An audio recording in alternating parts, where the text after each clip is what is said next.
Hi, everyone. This is acyuta-bhava from Nightlight Astrology, and today we're going to take a look at the Sun's conjunction with Neptune. This is something that I've already taken a look at last week, but we're going to look at it again today because the transit is now perfecting. So, before we dive in, I wanted to put the real-time clock up and just give you a look at what's happening in the sky. So here you can see the Sun is conjoining Neptune right there. So today is the day, March 10th. The conjunction will start clearing by tomorrow. And then if you want to get a little bit more excited about Neptune, you'll notice that by the 13th, we're going to see Venus conjoin Neptune.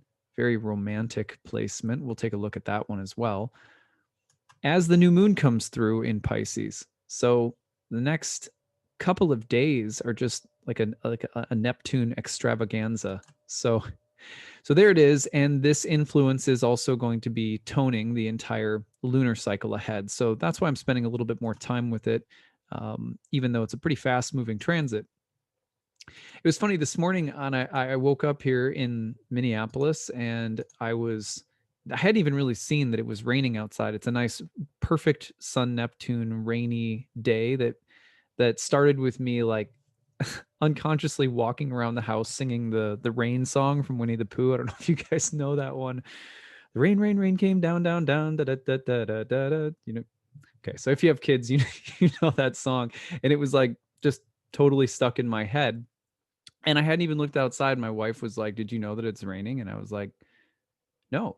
I was like, but it was kind of gray, it's like there was gray light coming in through the windows, and there I was just channeling my inner Winnie the Pooh. So anyway, I decided that a good way of getting into this topic today would be to visit a few of my favorite references on the Sun and Neptune. And that way, you guys can also do further research if you want, not only into the Sun Neptune, but into other combinations with Neptune. So let me just show you this. All right, so this first book is called The Archetypal Universe by Ren Butler. I've long talked about his book. His book is all beat up because I love it, and it's a great desk reference for me. So here's what he says about the Sun-Neptune combination that is perfecting right now. And remember, this is also toning the lunar cycle ahead. Principles, he mentions, a serene and radiant nature, enhanced access to imagination and inspiration, impulses toward spiritual self-discovery and higher purpose, a perception of divine meaning permeating the creation, tendencies towards self-deception and escapism, dissolved feelings of selfhood and certainty, lack of purpose or direction, a potential for psychic inflation.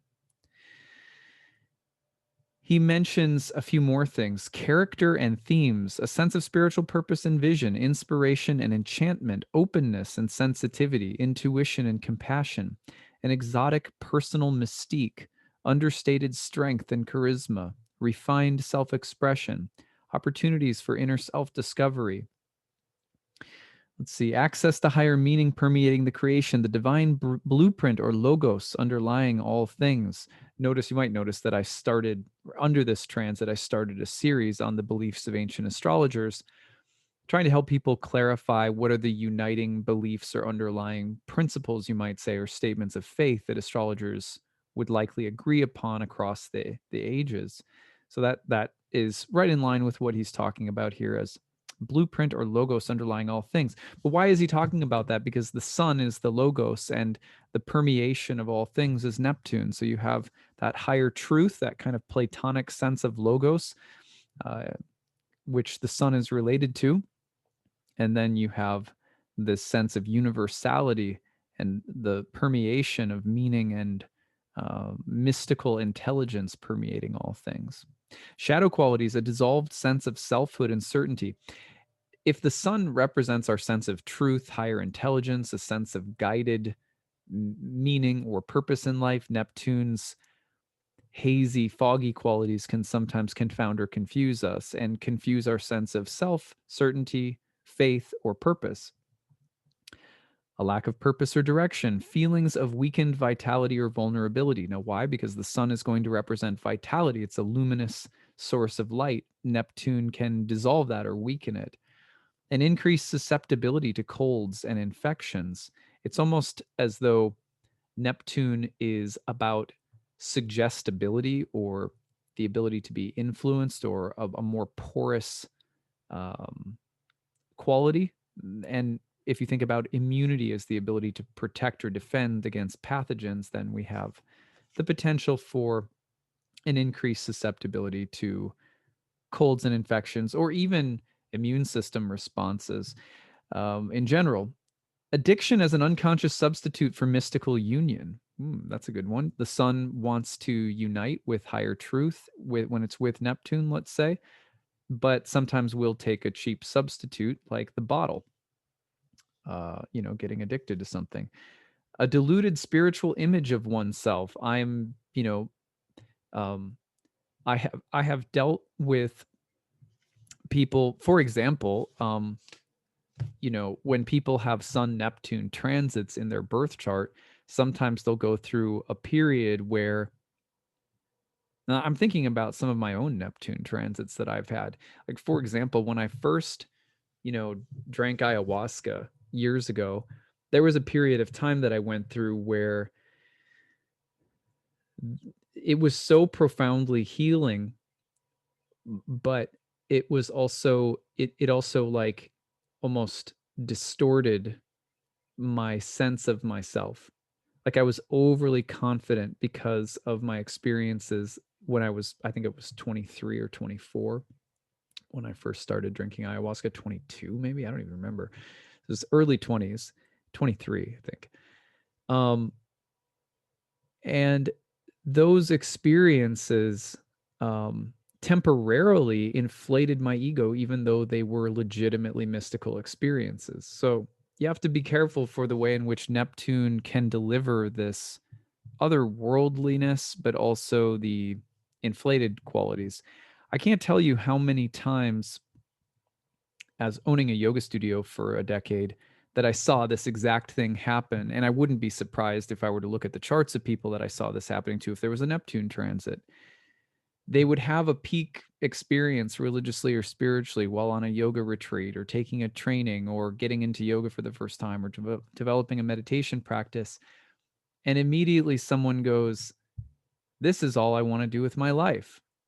And it's reasonable to feel that way when you have spiritual experiences, because a spiritual experience immediately puts everything into perspective. It makes us go, look at what I'm doing with my life and how meaningless some of it is, or how selfish or vain some of it is. Look at how unhealthy or toxic some things are within me or within my environments or my relationships or my workplace. And so instantly there's this desire to spiritualize one's life, but we may not have earned that yet. We may not have put the work in. And so I saw many, more than I could count, people who would trying to grasp um, the fruits of those spiritual experiences too quickly. Like, oh, I've just tasted a little bit of it. Now let me try to grab as much, fruit off the tree as I can. That people would become deluded or grandiose or unrealistic about the process of spiritual life. One of the great things about spiritual experience is that it is very generous and rewards the spiritual seeker greatly in the beginning. When someone first takes to spiritual life and has a taste of spiritual practice or spiritual insight, immediately one says, "Oh, that is the best thing I've ever tasted ever." And so it's so strong and so powerful, and that's good because it's giving us a higher taste in a sense. And so that's going to be the impetus to continue on in the spiritual path. It's like the universe or God wants to encourage us, and so just rains blessings on us when we initially have some very important transformative spiritual experiences. A lot of people, though, will then try to capitalize on it. They'll be like, well, I must have been a Kundalini awakening, and now I'm ready to be hired as the next great shaman or something like that. I'm not trying to be a jerk. I just have seen it so many times. And I recognize that I had some of those impulses myself when I very first started drinking ayahuasca, for example. It was so intoxicating. The spiritual life, there's a phrase that we use for it in Bhakti Yoga called Yoga Maya, which is to say it's the Lord's ability to enchant us with the benefits of spiritual experience, and that brings us along in spiritual life. But it is possible for people to any of us, and we're always dealing with this on a daily basis. If you practice spiritual, if you have a spiritual practice, there's going to be a temptation to try to capitalize or possess or sort of covet that sacred experience, and then it gets perverted. And then, although I've seen many people go down this path, and it's not the worst thing in the world. Like, I'd rather that people have that struggle than have no spiritual life at all. But it is a struggle that comes up, and it's often a Neptunian one, so worth mentioning. Okay. A deluded spiritual image of oneself, a too subjective identification with the transpersonal I am God and you're not.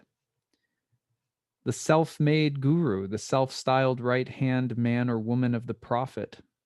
I think a little bit of, I don't know if you guys saw, there was a Netflix documentary about the Osho community, and he had some right-hand woman, I can't remember what her name was.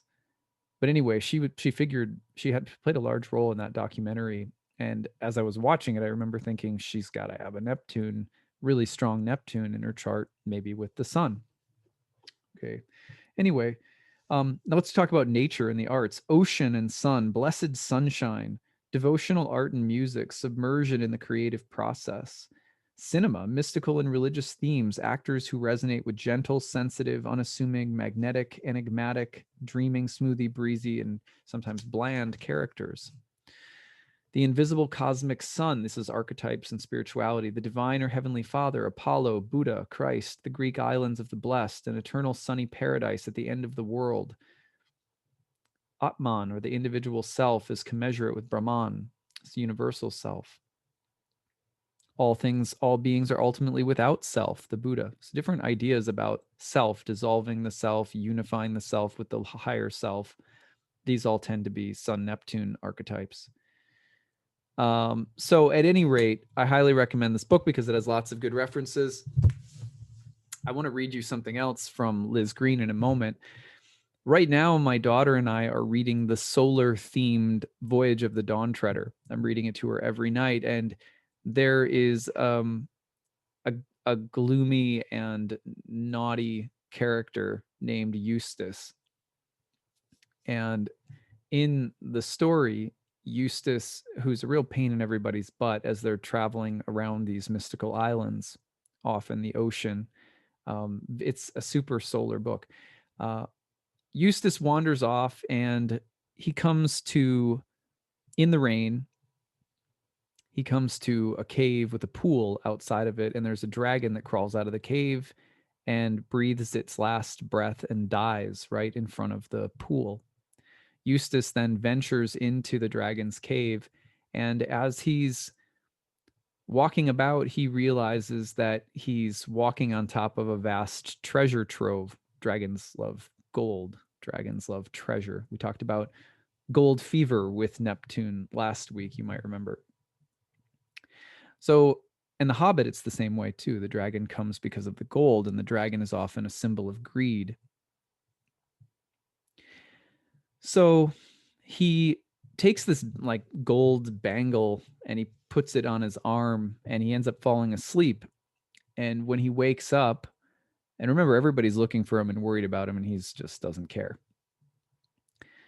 Then he wakes up, he has suddenly his arm's hurting really bad. Remember, he had put the bangle on his arm. His arm's hurting very bad, and he senses that there's a dragon in the cave with him. And so he gets really scared. He makes a run for it. He runs out and looks into the pool, and in the reflection of the water, he sees that he has turned into a dragon. And before he had fallen asleep, he had stuffed his pockets with jewels and gold and like that. And now, as a dragon, his arm is too big for the bangle. And so the thing that he coveted, that he desired to possess, is now squeezing him and is incredibly painful. So I want to talk for a minute about the word covet. So the word covet has an interesting etymological background. Mid 13th century, to desire or wish for inordinately or without regard for the rights of others. From Old French, covetier, I'm probably saying that wrong, but covet, desire, lust after, probably ultimately from Latin cupiditas, passionate desire, eagerness, ambition, from cupidus, very desirous, from cupere, long for or desire.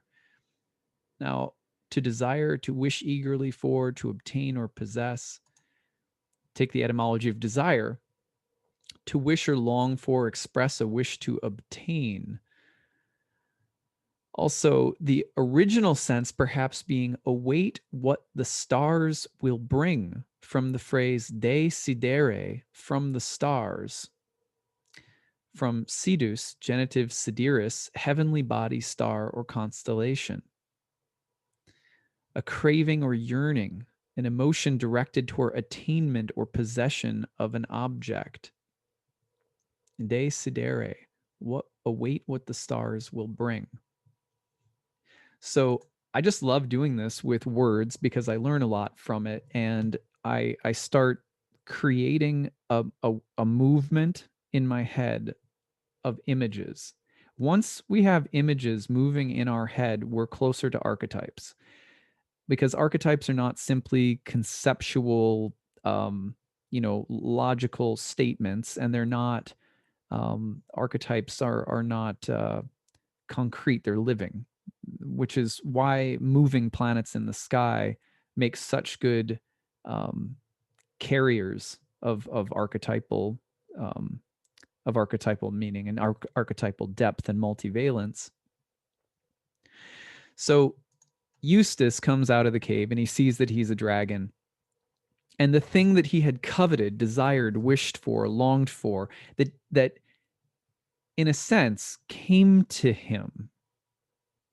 It came to him naturally. He fell upon it. He fell upon a treasure trove and a dead dragon with no one to claim the treasure anymore. And he says to himself, well, it's mine. I'm going to take it. It's here. Well, it has come my way by some stroke of luck, by some movement in the heavens. Something good has come to me, so it's mine. But the heavens give and the heavens take away. The wheel of fortune fills our pockets and it empties them. And the things that we think we possess, that were given to us by no, in a sense, deserving quality within us, they came through, they came through the wheels of the heavens, and they'll go out through the wheels of the heavens no matter how much we try to possess it. And when we try to possess that which comes to us somehow through fate or destiny, it becomes the object or the source of our pain. The bangle that he tries to possess when he wakes up and has become a dragon is now squeezing him and his arm. Eventually in the story, Aslan, who's a Christ-like figure, has to use his claws and scrape and pull with his claws the scales off from Eustace's dragon body. So one of the things that I think people don't always understand, because it's very easy to get enchanted by all of the beautiful, lovely qualities of Neptune, and there are many. But one of the things that we don't understand is that Neptune will often bring into our life the longing. It often will just bring something into our life that feels quite auspicious and almost miraculous, like stumbling upon a trove of treasure. But when we try to possess that which somehow flows into our life, not recognizing that it was never ours to begin with, and by some act of grace, so that I probably don't deserve this, if we don't stay in that humble position, then this thing that flows into our life naturally, when we try to possess it, will possess us. And that's the same gold fever analogy that we were using last week when we talked about the sun and Neptune. So the dragon is something that comes along with the sun. Remember that the dragon imagery in ancient astrology is also associated with the dragon that swallows the sun during eclipses.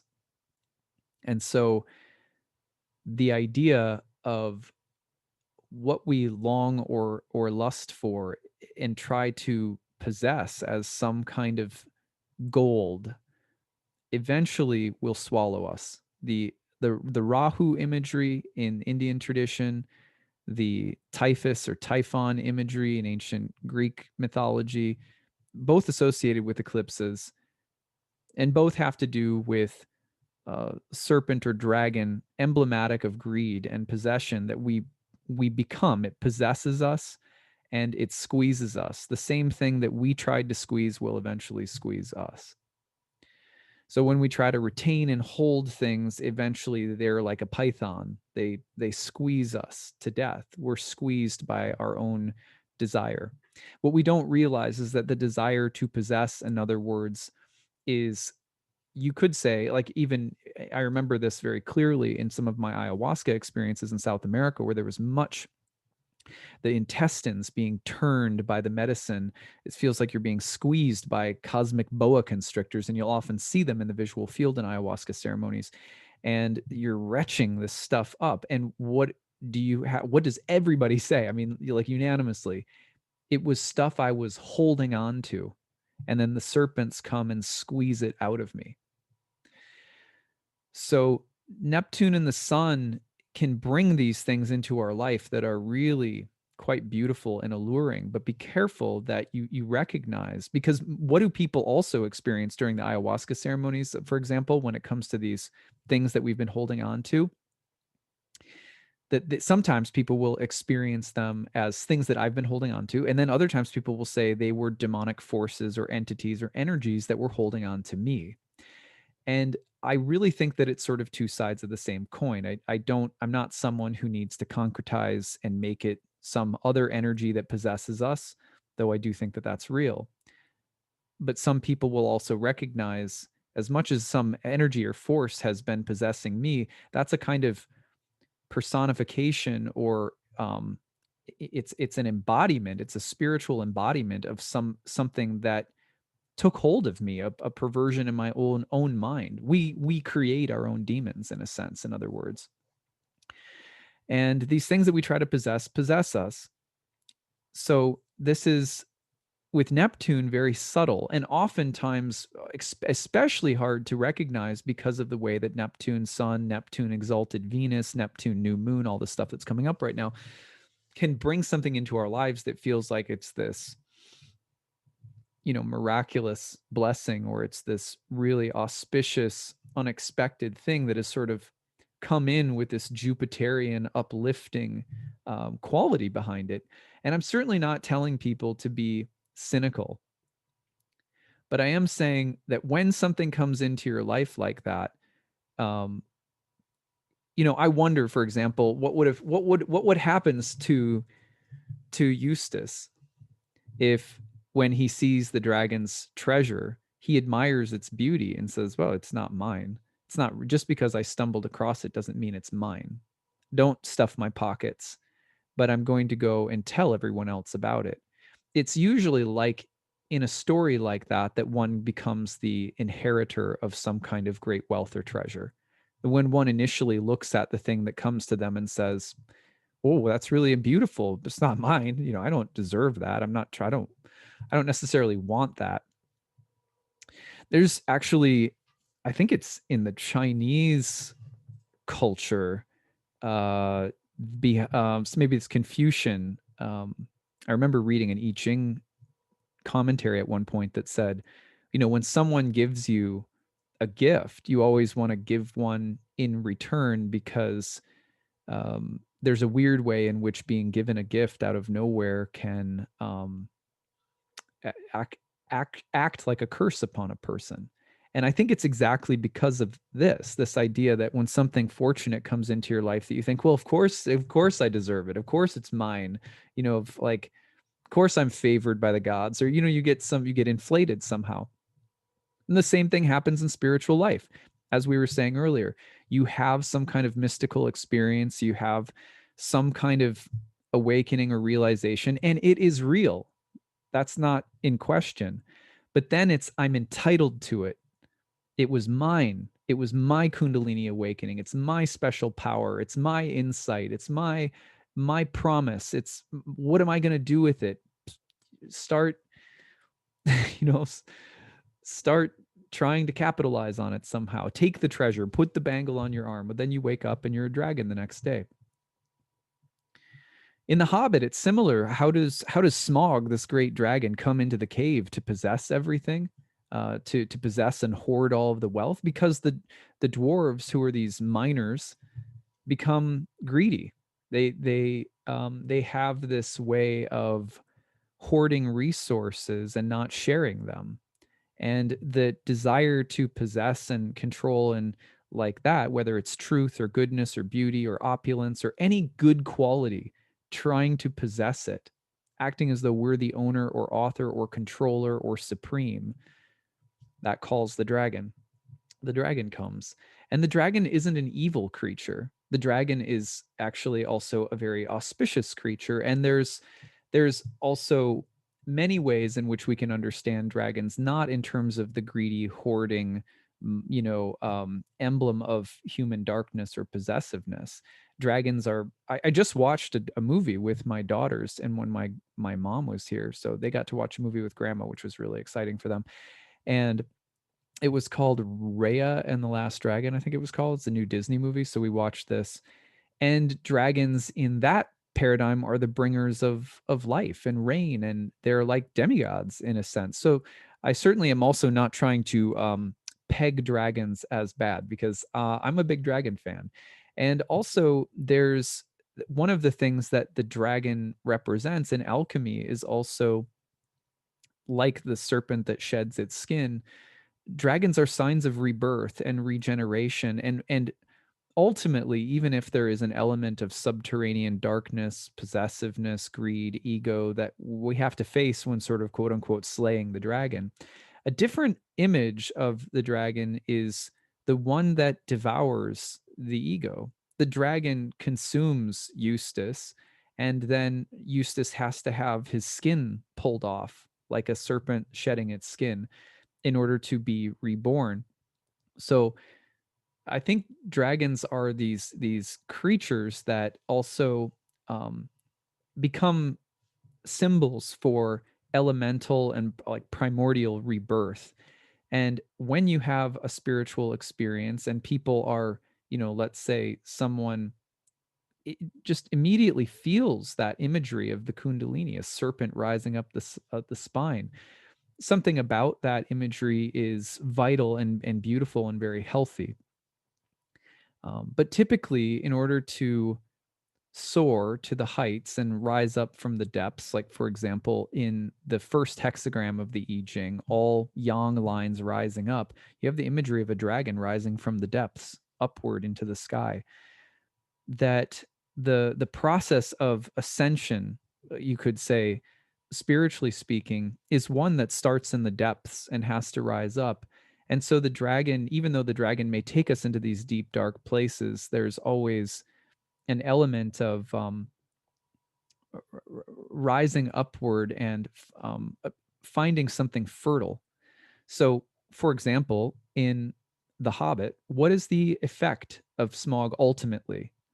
Well, it's easy to just peg him as a bad guy, but Smaug's effect is ultimately to unite people together in some kind of common unitive cause. Similarly, in the also in the I'm thinking of what the Game of Thrones series. If you guys saw that series, the dragons have this very important role to play in the rising up of like a rebalancing quality in the world. And in the Voyage of the Dawn Treader, the dragon is also when Eustace becomes the dragon becomes the symbol of rebirthing.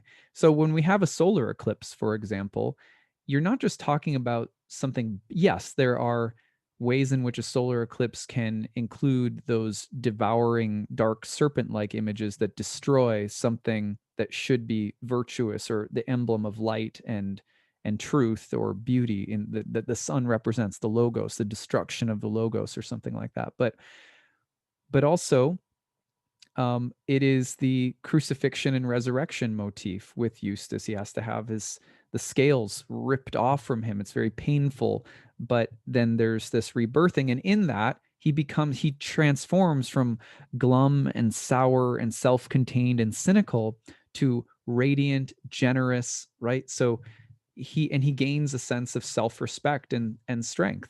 So the dragons are these very empowering creatures, and I think it's a good time to mention them because we've got a whole lot of that dragon energy in the air right now, you could say, with Sun Neptune. That's going to be one of the most, there's a few, but that's one of the most dragon like symbols that I can think of.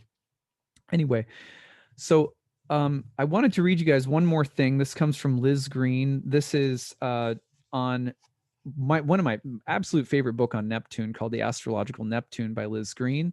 The Astrological Neptune and the Quest for Redemption. Here's what she writes. It's a little long, but I think you guys will like it, so I'm going to read it. Any man's death diminishes me because I am involved in mankind, and therefore never send to know for whom the bell tolls. It tolls for thee. So that's from John Donne.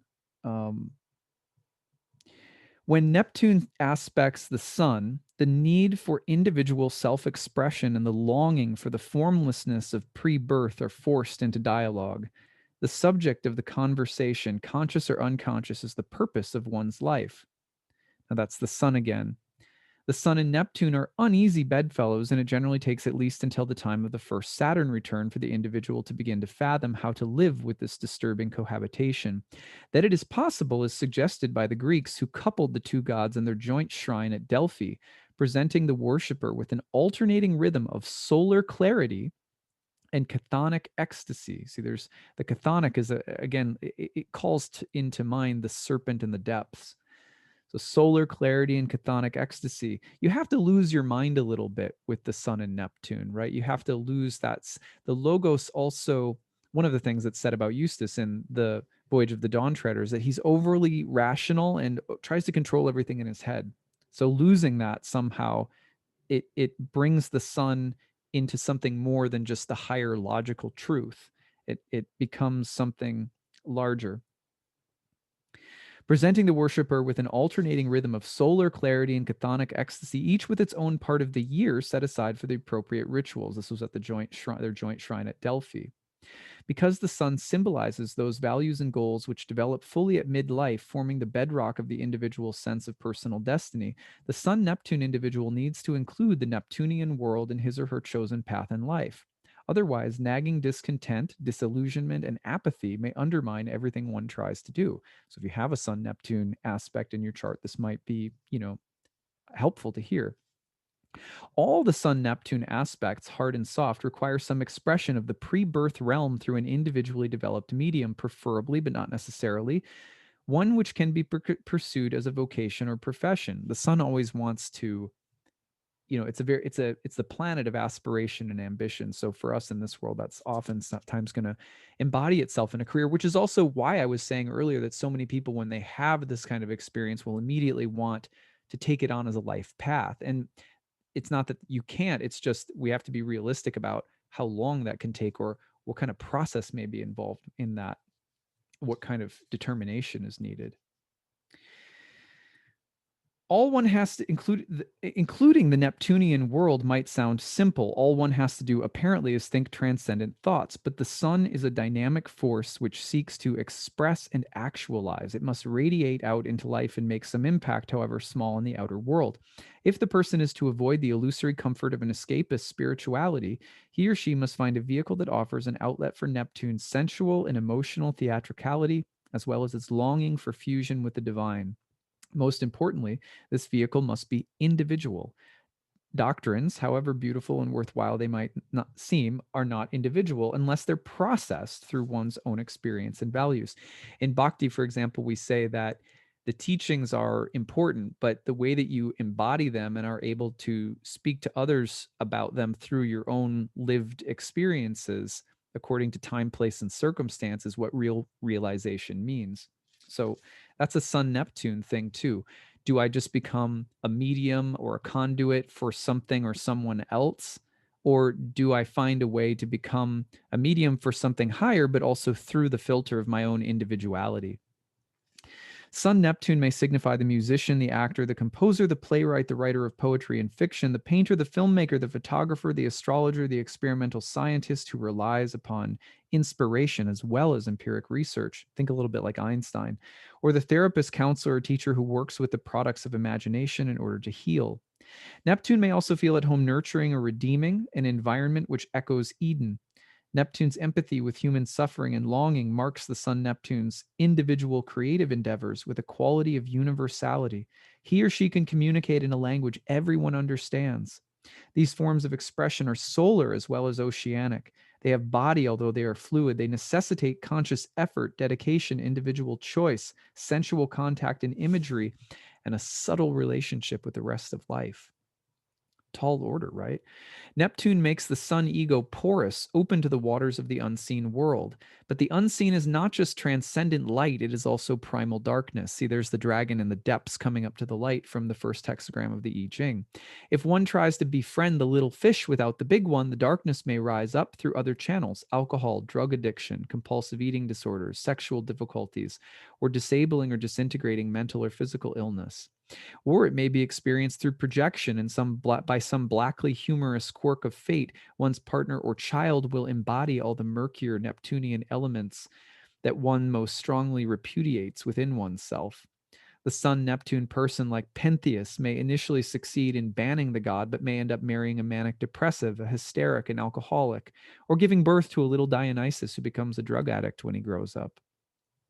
Can't tell you how many times I've seen that, where a Sun Neptune person will work extraordinarily hard to be contained, grounded, logical, in control, and then they'll have a child that, in a sense, completely tears down all those defenses that have been put up, where perhaps a person should have spent time at some point in their life trying to integrate and incorporate Neptune more. So you can't push Neptune out just because Neptune is overwhelming. The individual with Sun Neptune longs to experience being taken out of himself or herself through an act of voluntary submission to something greater or higher.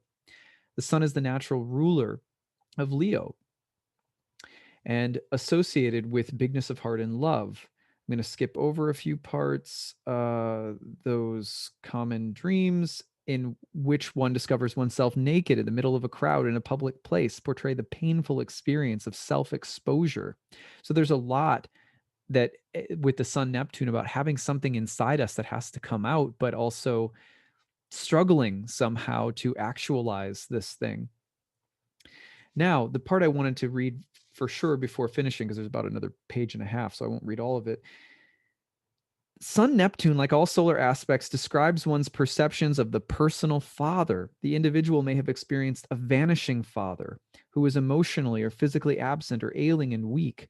There's often profound unconscious idealization of the father. He may have been Neptunian himself, and his birth chart may reveal some Neptune contacts.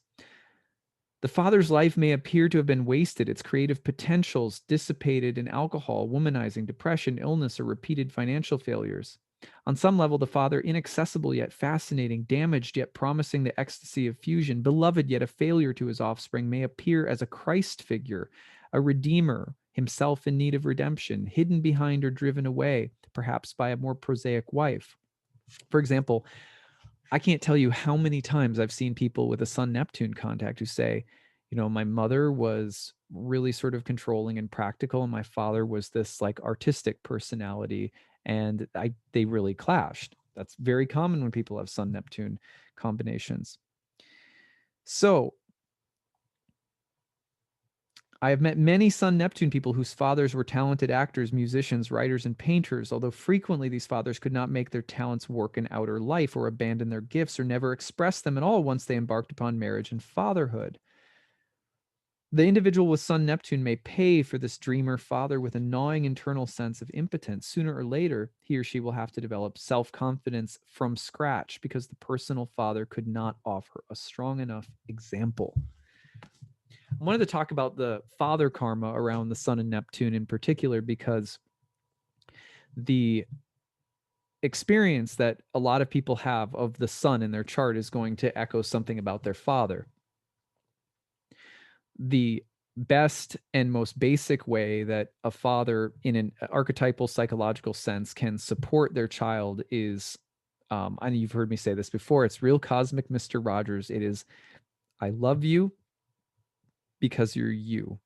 In other words, the father sees within the child, regardless of their flaws, faults, strengths, or weaknesses, sees them as a child of God and says, I love you because you have the sun in your heart, because you are a son or daughter of mine, whatever the case might be, or you're a child of mine. I validate you and love you exactly as you are. And that kind of support over and over and over again is something that I have seen frequently in the charts of people who have a strong or a healthy relationship to the sun in their birth chart. That they often will, even maybe it could be a mother, it doesn't necessarily have to be a father, but oftentimes it is the father role of saying, I validate you, because the father plays this sense, this role of the invisible, transcendental, seed giving source. And so to know, like, mother, the child is connected so intimately with the mother in the womb, gestating in the womb, breastfeeding, etc. And there's this linking that the mother and child do, but the father stands apart and is emblematic of something transcendent or other that grants or bestows some sense of uniqueness that exists within the child. You also stand apart, are whole unto yourself, are independent rather than in the realm of relationships and dependence. Both are archetypally necessary and healthy and beautiful, but the father image archetypally, and again, this doesn't, anyone could take on this role potentially, but says you're good, you're whole, you're beautiful, you're divine, your destiny and your innate reason for being here is whole just because you exist.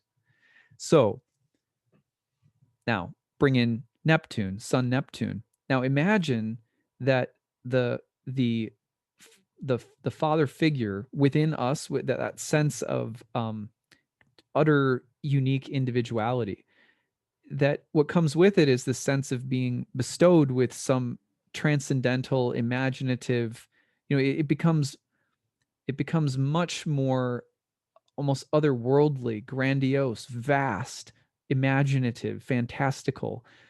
That what we're looking for is, in a sense, the feeling of having a holy grail to pursue. And Liz Green goes on in that book to talk about that exact myth, that the Sun Neptune doesn't need to be simply infused with a sense of basic self-worth, which is enough, right? But it also needs that Neptunian quality infused into it. It's looking for that, or it's going to try to embody that.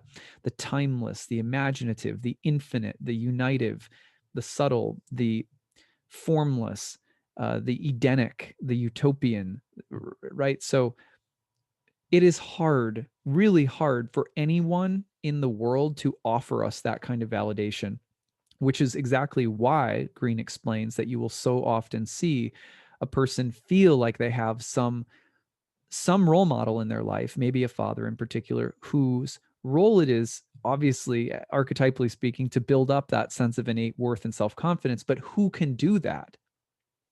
Who can give us that sense of validation? Christ, the Buddha, great saints or sages, priestesses and goddesses, who can actually say, you, it's not just that you're a child of God, it's that you possess within you the Holy Grail, the cure of all cures, the beauty of all beauty.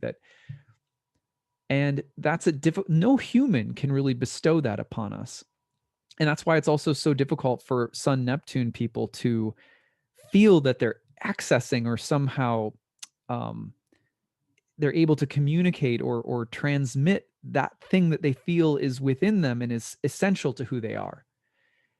So the father will fail, the father will be weak, or the father may represent that unrealized artistic, spiritual, imaginative quality within themselves. The father will be of like a, oh, if only you could have been an artist, but I got married and had kids, or I was going to be this great mystic, but then I got involved in this or that. I have to pay the bills, or a father who is incredibly spiritual, sensitive, has all this potential, but is really weak, ends up having affairs and disappointing our sense that we can trust in this moral character, or they end up unable to live up to the mantle of their own promise somehow. They're weak, they're impotent creatively, they drown their sorrows in alcohol, even though they also simultaneously shine with some kind of otherworldly promise. So you see this a lot, and the person will often project those images onto someone else, a child who's the drug addict, a father who's the failure. There'll be someone in their life who will take on those qualities of disappointment, and then one will simultaneously always be trying to reach for that sense of ideal. It's a difficult aspect in that regard. On the other hand, if a person comes to realize that there's a divine there's if you can taste that divine discontent as it is, understand that it isn't capable of being fulfilled, and realize that the longing itself is a beautiful thing to behold and to taste. It's very tantric in that regard, where we're ever moving toward the target that's ever moving away from us, and to be okay with that, and to recognize that that's our muse. The muse has to be moving away from us, and we have to, in order for us to follow it. And if we can accept that, then Sun Neptune people are often some of the most magical, thinkers, writers, because they're comfortable with the muse, the longing, the desire always being out in front of them and never being able to really capture it. And that way you don't feel like a failure. You're not constantly inviting into your life people who have this glowing promise that you think in them will somehow fulfill you, and then it ends up disappointing. So Sun Neptune, the best way to relate to it, in my experience of counseling people over many years and just seeing how it plays out, is to let it be the muse, the image, the call, the song, the flute music of Krishna in the woods that calls to you spiritually, and don't try to obtain or possess it. It's like the same pond in Voyage of the Dawn Treader that the kids uh, realize if you touch it, it's turns to gold and then it instantly freezes. You don't want it like that, so let it lead you on, but don't try to possess or hold it. That's when dragons become creatures of fertility rather than creatures of possessive, hoarding, guarding, terrifying and killing. So I remember in an ayahuasca ceremony that I had, where I was getting squeezed by all these snakes and just stuff coming out of me. And when it came out, I remember that these like rainbow boa constrictors, these cosmic serpents. There's a great book by Jeremy Narby called The Cosmic Serpent. That these same cosmic serpents turned into, almost like I was riding them. It's hard to explain because if it's just difficult to put into words, but it felt like I was riding them, or moved from them being these creatures that were squeezing stuff out of me that I had tried to possess into things that I was following and riding along with. So let's follow the dragons. Let's be careful not to turn into the guarding, possessive, hoarding type. All right, that's what I've got for today. I hope you guys enjoyed this. Let me know your thoughts and realizations about Neptune and the sun as you're listening to this. I'd love to hear from you guys. You guys write such beautiful things, by the way. Like I'm sometimes moved to tears reading what people write in the chat box. And so thank you all for sharing yourselves and creating nice community around these posts every day. All right, have a great rest of your week. We'll be together again tomorrow to talk more astrology. Take it easy, everyone. Bye.